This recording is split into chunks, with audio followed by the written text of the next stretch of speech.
All right, picture this for a second. The year is 1943. You're not on some muddy battlefield. You're inside a top-secret German airfield, and sitting right there on the tarmac is a captured American B-17 bomber. Now, Germany's best test pilot is about to scribble something in his logbook, something that's going to send a massive shockwave all the way up the chain to the high command. What he found inside that plane? It wasn't just a new piece of tech. It was a discovery that would completely change how they understood the war itself. So this is the guy, Hans Werner Lurch. We're talking about one of the most skilled, most respected test pilots in the entire Luftwaffe. And this one little entry from his private journal, well, it's the key to our whole story. You see, that's not a military assessment. That is a statement of pure, unadulterated disbelief. He's staring at the guts of a B-17 flying fortress, and he's seeing something that his own intelligence services swore was impossible. So you have to ask yourself, how in the world did this impossible machine end up in his hands in the first place? Well, the story really kicks off on December 12, 1942. A B-17F bomber with the nickname Hound is trying to limp home after a raid over France.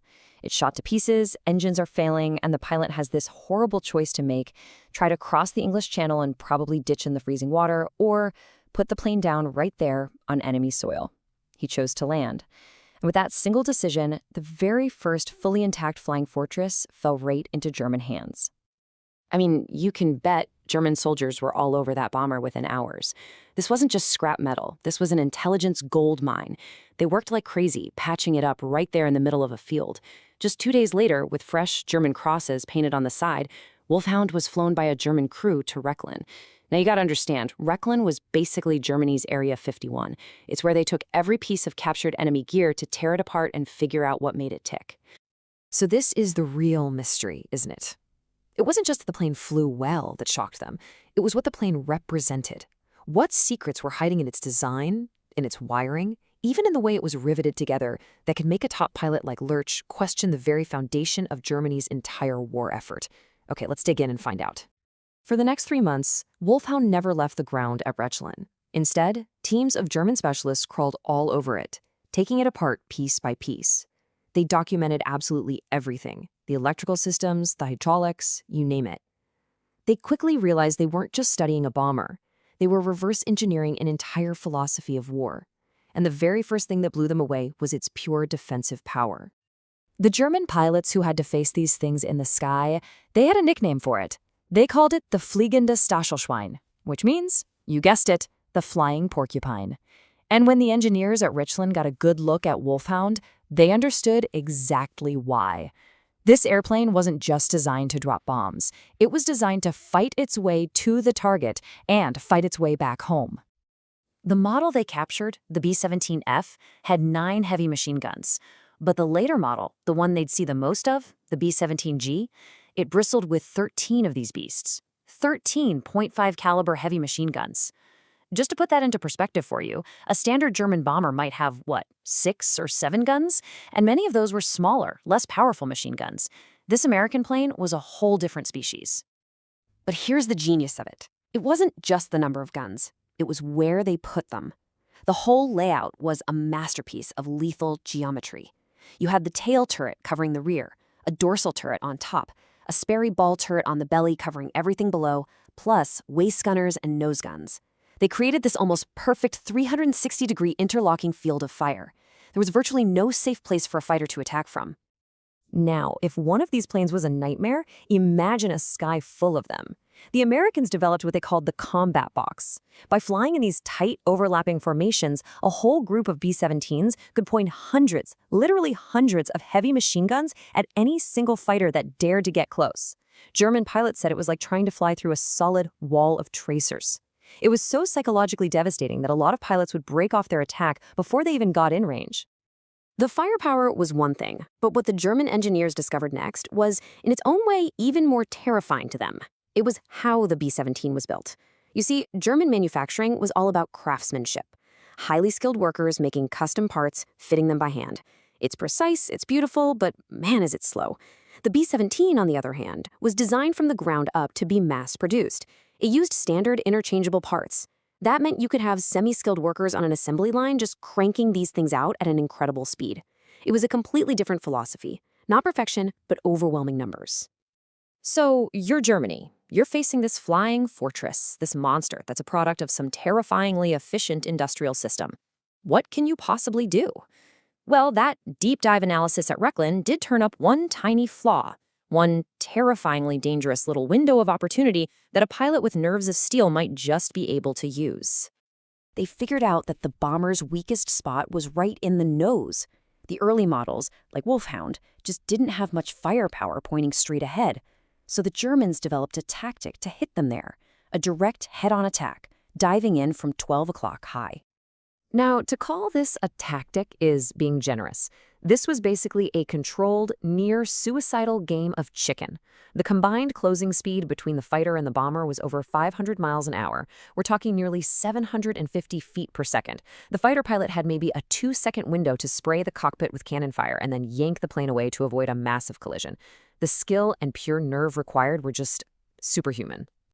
And this is where you see the real war being fought, the industrial war. The Germans find a weakness, but the Americans are getting constant feedback from their aircrews, and they adapt fast. They roll out the new B-17G model, and it has a brand new remotely operated chin turret with 2 more .50 caliber machine guns pointed right at you. And just like that, the head-on attack went from being the best tactic to a suicide run. So you've got this constant back and forth, tactic, counter-tactic. It looks like a stalemate. But the German analysis of Hound led them to a final, soul-crushing truth, and it had nothing to do with tactics or technology. It had everything to do with simple, brutal arithmetic. This is where the true scale of the problem really hit home for Germany. Yeah, you might think that. On paper, it seems like a fair fight. The Germans have better fighters, some of the best pilots in the world. They know the B-17's weaknesses, and they've got tactics to exploit them. But the biggest piece of intelligence they got from Hound wasn't about a blind spot in its defenses. It was about what the plane's mere existence implied about their enemy. And here it is. This is the brutal math that Hans Werner Lurch was just beginning to grasp. Throughout the entire war, Germany managed to produce a little over 1,100 of its main 4-engine heavy bomber. In that same time, America built 12,731 B-17s. And that's just the B-17s. It doesn't even count the more than 18,000 B-24 Liberators they also built. This was the devastating moment of clarity for German planners.